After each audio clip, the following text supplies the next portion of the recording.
Hello and welcome back to the Avoid the Tyrewall podcast. Today I'm joined by special guest Blake Angliss. Blake, do you want to tell us a bit about yourself? I'm not the tallest person around, but no, it's come from Ginetta's. Well, before that was karting, so I did 2.5 seasons in Ginetta's.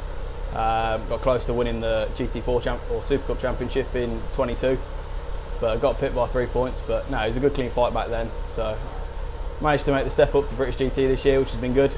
So we'll see what I can do this year. So how did you get into racing?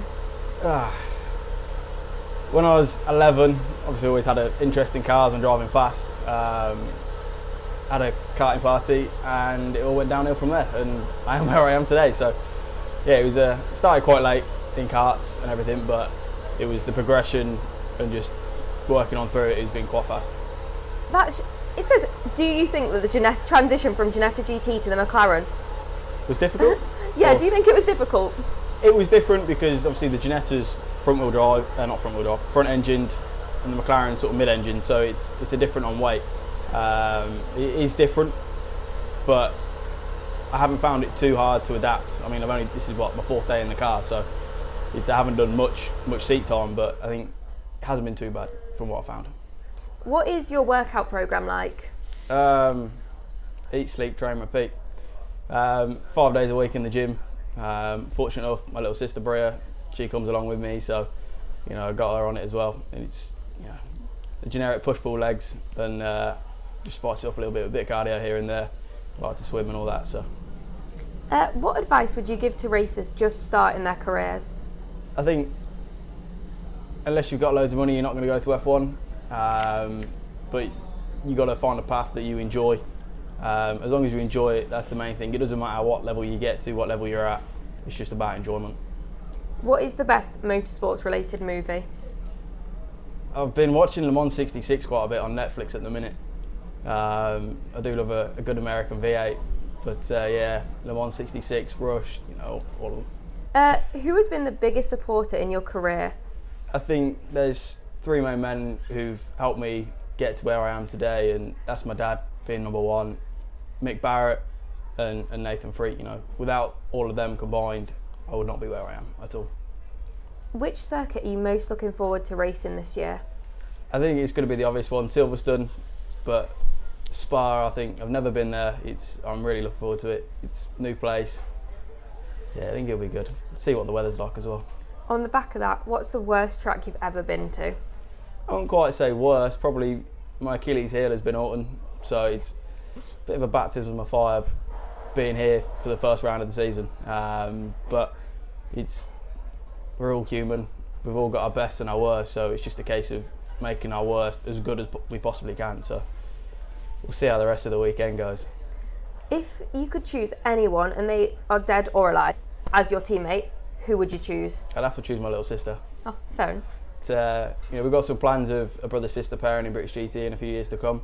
It'll be the first one, or be the first brother-sister pairing ever in British GT. So, you've seen brother-brother, father-son. It would just be something a bit different. Ironically, our initials are both Angliss still, so I might be the fast one, she might be the fast one. Who knows? If she's the fast one, I'm still taking the credit. The world is evolving. With regards to racing, what do you think is the way forward, electric or hybrid, etc.? I think there's so much innovation going on. I've had the pleasures of I worked for JLR, and I met a bloke, Mark Burrows his name was, and we were having this debate probably about 5 years ago, and we were discussing electric, combustion engine, and then also hydrogen. I think it could go anyway. As long as the racing's good, that's all I really care about. But obviously we've got to do a bit for the planet, and you look at Vettel with the fuel that he's using and all the Goodwood stuff. It has the opportunity to be interesting. We've got some fan questions. @_Devon White says, how much of your setup is driver choice and how much is decided by mechanics? A lot of it, or 90% of it, comes from the drivers, because at the end of the day we're the ones who've got to make it go around the track as fast as possible. The team obviously have previous experience. Like my engineer Simon, he's been around a lot of different cars, a lot of different teams, so he's got a lot of experience which we can put forward to the car.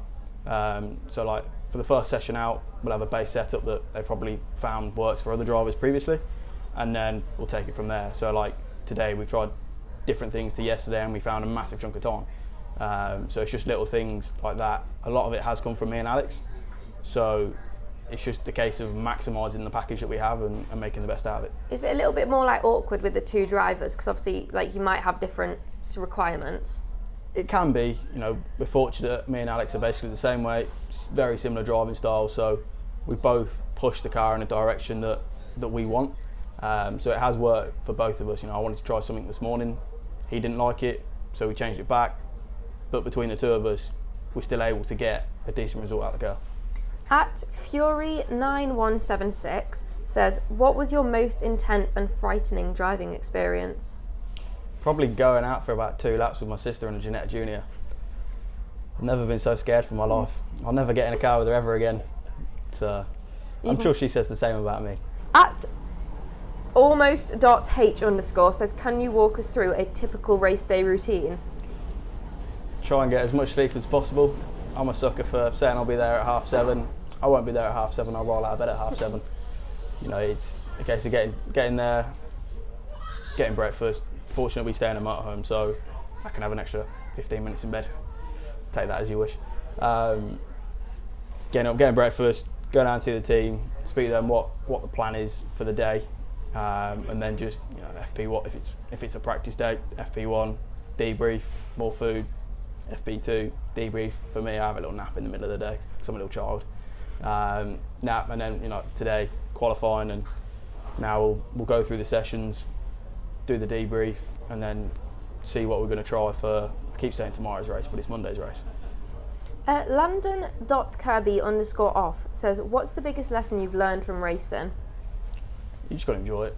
It's, you know, it is 90% low and 10% high. But, you know, we always strive for the highs, but it is just a case of trying to enjoy as much of it as possible. So the same person says, how do you stay focused during long races? You just get into a rhythm. You know, I prefer the longer races because, you know, feel the rhythm, feel the rhyme. Everything becomes more natural, and you just not zone out, but you just kind of on autopilot of it's hard. It's like when you're walking, you don't even realise that. Or driving, you're like, did I stop at that light? You know, you're that in the zone that everything just naturally happens. We've got some quick fire questions. Porsche or Porsche? Porker. There's a new one. Yeah, it'll be Porsche. Day race or night race? I prefer day race. I've never done a night race, but back in karts when we had it was under the lights, you know, everything looks cool and everything looks about 10 times faster than what it actually is. Clockwise circuit or anti-clockwise circuit? Neither here nor there. I've only really been on clockwise circuits. So. Petrol or electric? It's got to be petrol. The most famous person in your contacts? I haven't really got any famous people in my contacts. Probably like Gus Burton or someone. Senna or Schumacher? Senna. Wet track or dry track? Dry. Would you rather win loads of titles and very few races, or win loads of races and no titles? I think it'd have to be the titles, because at the end of the day, everyone remembers who won the title that year, not the individual races, because there is so many of the races. Indy 500 or Monaco Grand Prix? Probably go Monaco. I'm from Ginetta's. Yep. Mclaren. Everybody's got this perception of speed, but in terms of raw speed and power, how different is it?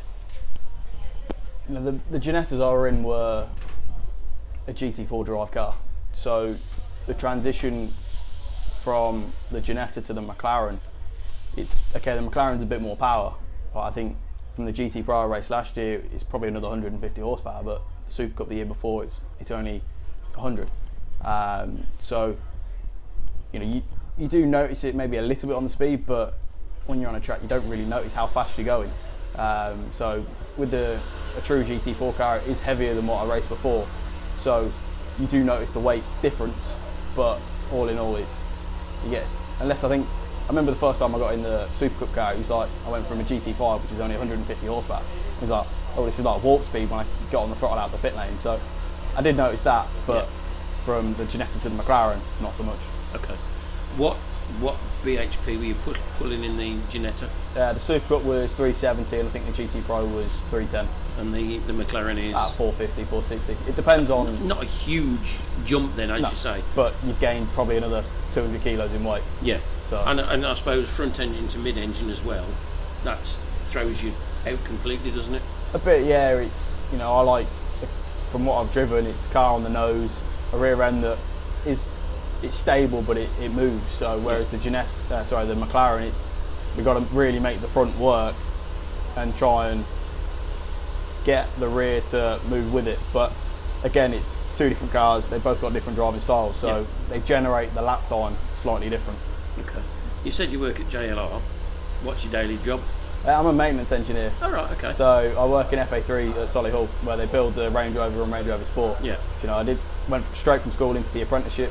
Did the apprenticeship, which was 4 years, and then 6 months in, well, I'm now 6 months out of my time. So, you know, enjoying it, looking for opportunities as well. But, you know, for a career, it's a good start. You know, I get to work with, you know, robots which put the panoramic roof in the car. And it's such a different atmosphere to, you know, from the race paddock to back in work. But there's so many different characters, different skills I can learn. You know, the guy who I work with, he's just like a wizard. So it's been able to learn off different people, and again, some of the skills I've learned in that, I've been able to transition to this, and vice versa. So it does work. Got you.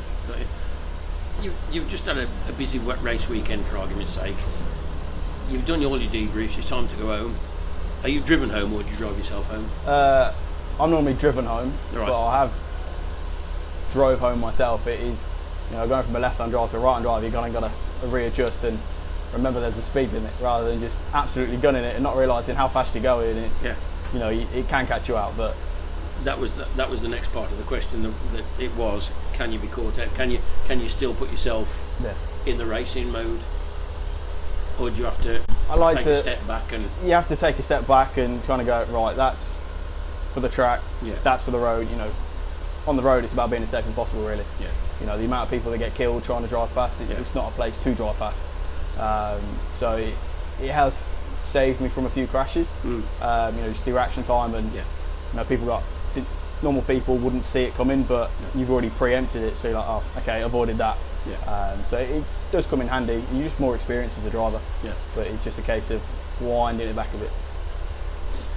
Why are most touring cars, that sort of thing, always left-hand drive? Any idea? Clockwise circuits. Right. So you're sat on the left, you're looking normally to the right.